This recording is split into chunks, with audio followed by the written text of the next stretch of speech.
Have you ever wondered about all the possibilities for your car? Well, there are many different things that you can do to make your car feel more special or to make it feel like it is a one of a kind. Many people often do different customizations to their cars, such as adding stickers or getting different wheels from the stock ones, but there's one thing that can make your car feel truly special if you do like going fast. Now, there are many different ways to get more power out of your car, but there is one that has been proven to be the best and the most efficient, as well as the most fun, in my opinion. And this procedure is called turbocharging your car, or turboing, which is what it is commonly referred to as.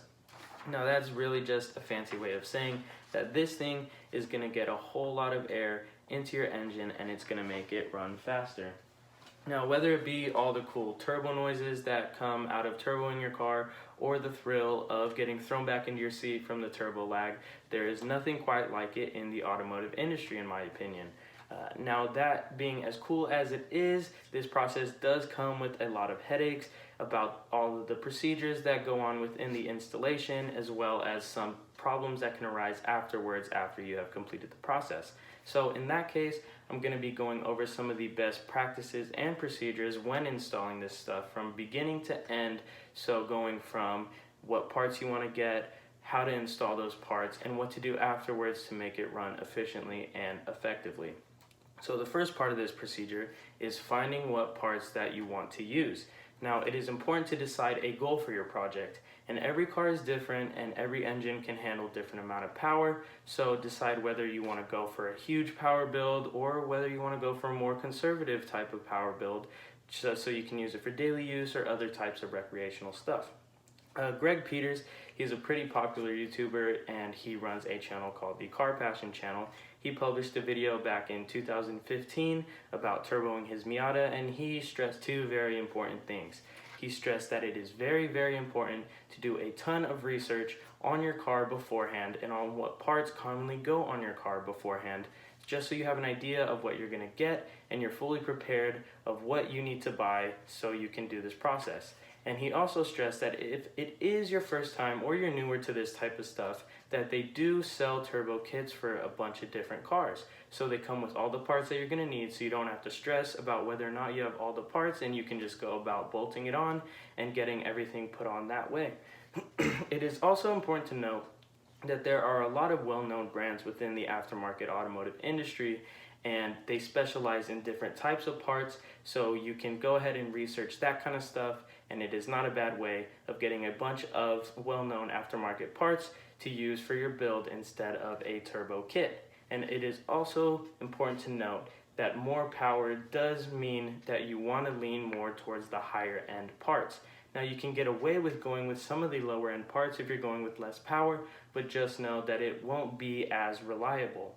And an increase in power does also mean that you might need to upgrade some other engine components or other stuff around the car just so it can keep up with it and it'll run more efficiently. Now, the second part of this procedure is actually installing the parts. Now, Evan Beckerman, he is the owner of an aftermarket online company called Throttle for car parts, and he published a video about 2 years ago about turboing his BMW M3. And he said that it is very important when installing these parts to have a rubric or a reference, just so you know what other people have done in the past, and you can reference those images that can illustrate where things need to go or common things that have been done in the past to your car, just so when you get stuck on a certain thing that you have a reference to go to. And research is just as important in this step as it is the first one. So having those different references, knowing what turbo builds have been done in the past to your car is very important when going into the process, so you're not walking in blindly and have no idea what to do for your car. TJ Hunt, he's also a very popular automotive YouTuber, and he published a video about 2 weeks ago of him taking his car to a mechanic to get it worked on, to get a turbo kit put on and his engine built. And he stressed the idea that there's no shame in taking your car to a car mechanic to get it done. Now, it is frowned upon a little bit within the car community of not working on your own car, but if you do not have the tools necessary, if you don't have the knowledge necessary, it is not a bad thing to take your car to a mechanic and to get it professionally done. There is no shame in doing any of that. The last and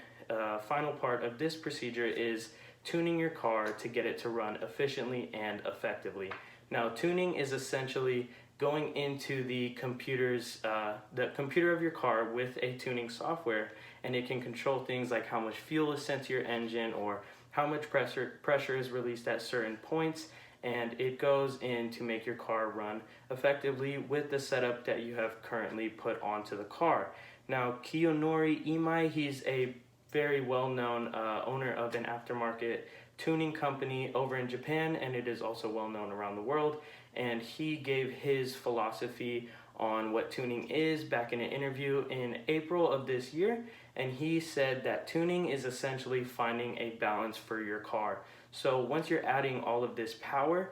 other things may be lacking, so you might need to upgrade other parts just to get it to run smoothly and have it handle nice and keep up and all work cohesively. And it is important to know that turbos will probably require other parts instead of just the kit that you are getting itself, and adding those parts will make the car feel a whole lot better. So to wrap it all up, turboing your car does involve a lot, and a lot of stuff may seem more simple on paper than it actually will be. You'll run into a bunch of problems, make a ton of mistakes, but it is all it's all been done before, and people will be there to help you, whether it be through YouTube videos or if you have a mechanic that you can go to or some friends that are local that might want to help you out.